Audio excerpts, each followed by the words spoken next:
नमस्कार, मैं नीरज प्रियदर्शी। स्वागत है आपका हमारे इस एक खास विश्लेषण में। और इस विश्लेषण का विषय है कि भारत की राजनीति इन दिनों किस मुहाने पर खड़ी है, और साथ ही यह भी कि आने वाले दिनों में भारत की राजनीति का रुख क्या होगा। लेकिन इन सब के आगे एक बड़ा सवाल मौजूद हो उठा है कि क्या भारत की राजनीति कट्टर हिंदुत्व और जाति आधारित गणना की चाशनी में लिपटकर 3 दशक बाद एक बार फिर से मंडल बनाम कमंडल के बीच आकर ठहर गई है। मेरी मौजूदगी है इस वक्त पटना के वीरचंद पटेल पथ पर, जहां बिहार की 3 सबसे बड़ी पार्टियों राष्ट्रीय जनता दल यूनाइटेड और भारतीय जनता पार्टी का कार्यालय है। जैसा कि आपको पता होगा, और यदि नहीं भी पता है तो अब फिर से हम आपकी जानकारी के लिए बताते चलें कि पिछले दिनों 5 राज्यों में हुए विधानसभा चुनाव में भाजपा की शानदार सफलता के बाद अब एक बार फिर से प्रधानमंत्री नरेंद्र मोदी ने अपने नेतृत्व की काबिलियत एवं अपने चुनाव प्रबंधन कौशल का लोहा मनवा लिया है। ऐसे में सवाल है कि देश की प्रमुख विपक्षी पार्टी कांग्रेस भाजपा द्वारा राम मंदिर को लेकर बनाए जा रहे हिंदुत्व वाले माहौल से किस तरह निपटेगी, क्योंकि हालिया संपन्न विधानसभा चुनाव में एक राज्य तेलंगाना को छोड़कर बाकी में उसे करारी शिकस्त मिली है, जिससे कांग्रेस के 2024 लोकसभा चुनाव वाले अभियान को गहरा धक्का लगा है। साथ ही विगत दिनों में केंद्रीय स्तर पर बने विपक्ष के संगठन इंडिया अलायंस के घटक दलों के नेताओं में समन्वय की कमी भी देखने को मिली है। कुछ वाकये तो जुबानी आलोचनाओं से परे जाकर आपस में व्यक्तिगत टिप्पणियों तक के भी हो चुके हैं। कुल मिलाकर कहें तो एक और भाजपा ने आगामी लोकसभा चुनाव के लिए हिंदुत्व को अपना हथियार बनाकर राम मंदिर एवं काशी तथा मथुरा के प्रस्तावित मंदिरों के जरिए अपना चुनावी बिगुल फूंक दिया है। वहीं दूसरी समय पर दूसरे वक्त पर पीओके और एक देश यानी एक विधान यानी कॉमन सिविल कोड जैसे राष्ट्रवादी मुद्दों को हवा देकर अखंड भारत की अपनी राजनीति को नई ऊंचाइयों पर ले जाने की कोशिश शुरू कर दी है। यह भी कहने में कोई अतिशयोक्ति नहीं होनी चाहिए कि वह इसमें काफ़ी हद तक सफल भी नजर आने लगे हैं। दूसरी ओर विपक्षी दलों ने आगामी लोकसभा चुनाव के लिए जाति आधारित गणना और आर्थिक सर्वे को सबसे बड़ा मुद्दा बनाने की कोशिश की है। हालांकि यह मुद्दा पिछले दिनों हुए 5 राज्यों के विधानसभा चुनाव में विपक्ष ने प्रमुखता से उठाया था, पर परिणामों में उन्हें इससे आशातीत सफलता नहीं मिली।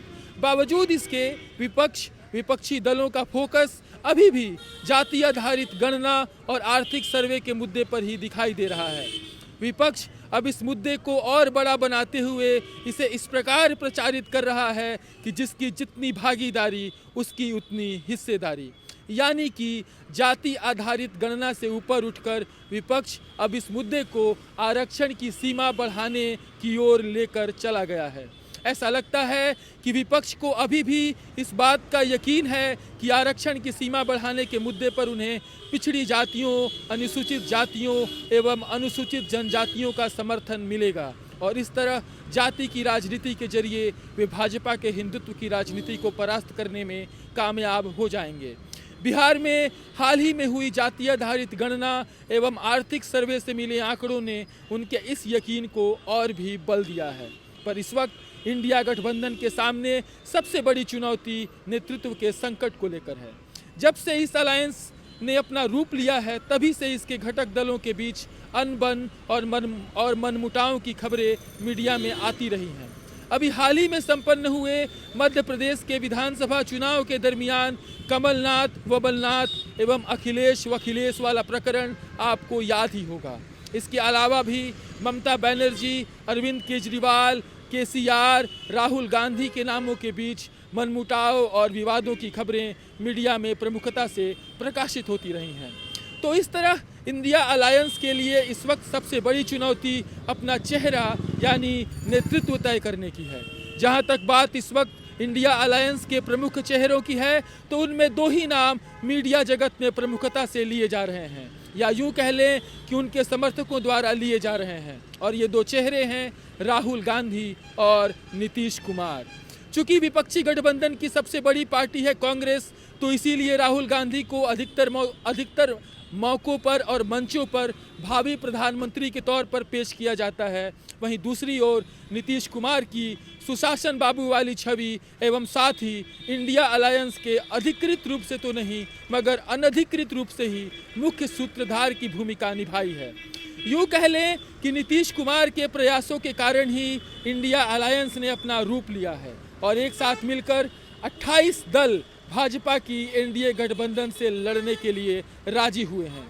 हालांकि अभी यह देखना दिलचस्प होगा कि भाजपा के खिलाफ लड़ने के लिए एक साथ आए 28 दलों के दिल भी मिल पाते हैं या नहीं। इंडिया गठबंधन के दूसरे चेहरों में ममता बनर्जी, अखिलेश यादव और अरविंद केजरीवाल के समर्थक भी उन्हें प्रधानमंत्री के तौर पर सक्षम मानते हैं, मगर मोटा मोटी देखें तो मुख्य रूप से राहुल गांधी और नीतीश कुमार ही मौजूदा वक्त में इंडिया अलायंस के संभावित चेहरे दिखाई पड़ते हैं। अब अगर बात राहुल गांधी की करें तो कांग्रेस उस वक्त तक काफ़ी आक्रामक दिख रही थी जब तक भारत जोड़ो यात्रा करने और कर्नाटक विधानसभा चुनाव जीतने के बाद राहुल गांधी की स्वीकार्यता बढ़ती दिख रही थी। मगर हालिया संपन्न विधानसभा चुनाव में कांग्रेस पार्टी के खराब प्रदर्शन से राहुल गांधी के नेतृत्व के नाम पर सवाल फिर से उठने शुरू हो गए हैं।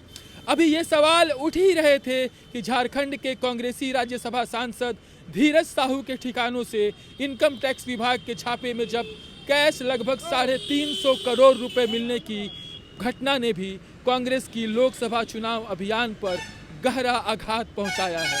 कांग्रेस की मौजूदा हालत को देखते हुए अब यह कहा जाने लगा है कि इंडिया अलायंस के दूसरे चेहरे नीतीश कुमार की दावेदारी अब पहले से प्रबल हो गई है, क्योंकि पिछले 20 सालों की राजनीति पर गौर करें तो राहुल गांधी के बरक्स नीतीश कुमार ही वो नेता रहे हैं जो वक्त बेवक्त नरेंद्र मोदी को चैलेंज करते दिखाई पड़ते हैं। राहुल गांधी बनाम नरेंद्र मोदी की खबरें तो अक्सर आप पढ़ते, देखते और सुनते ही होंगे, चाहे वह अडानी के मुद्दे पर हो या फिर मानहानि वाले केस में सदस्यता खत्म करने वाला मामला हो या फिर समझ एवं डिग्री से जुड़ी खबरें ही क्यों ना हो। राहुल गांधी को नरेंद्र मोदी से जोड़कर मीडिया में ऐसी खबरें अक्सर छपते रहती हैं, लेकिन नीतीश कुमार बनाम नरेंद्र मोदी वाली खबरें आप तभी देखते, सुनने या पढ़ते होंगे जब चुनाव का वक्त आता है। चाहे वह 2014 का लोकसभा चुनाव वाला वाक़या आपको याद होगा, जब नीतीश कुमार नरेंद्र मोदी को प्रधानमंत्री बनाने के एनडीए के प्रस्ताव पर सहमत नहीं थे।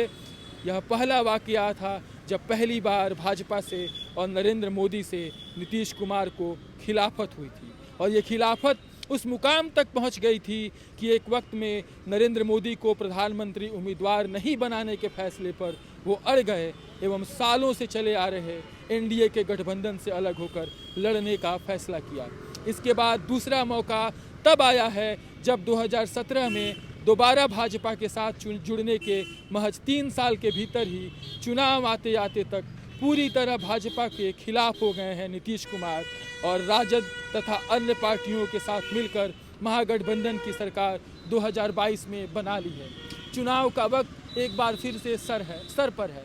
देखना यह है कि आने वाले दिनों में नीतीश कुमार की राजनीति, बिहार की राजनीति और देश की राजनीति आखिर किन मुद्दों के आसपास लड़ी जाती है।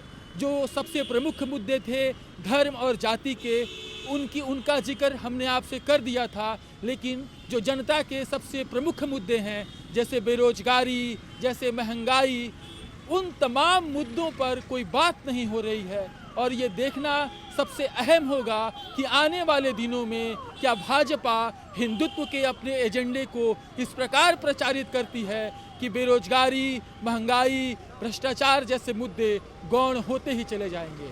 मैं नीरज प्रियदर्शी, डी पिलर के लिए कैमरे पर मेरे साथ पीछे थे अमित कुमार। शुक्रिया।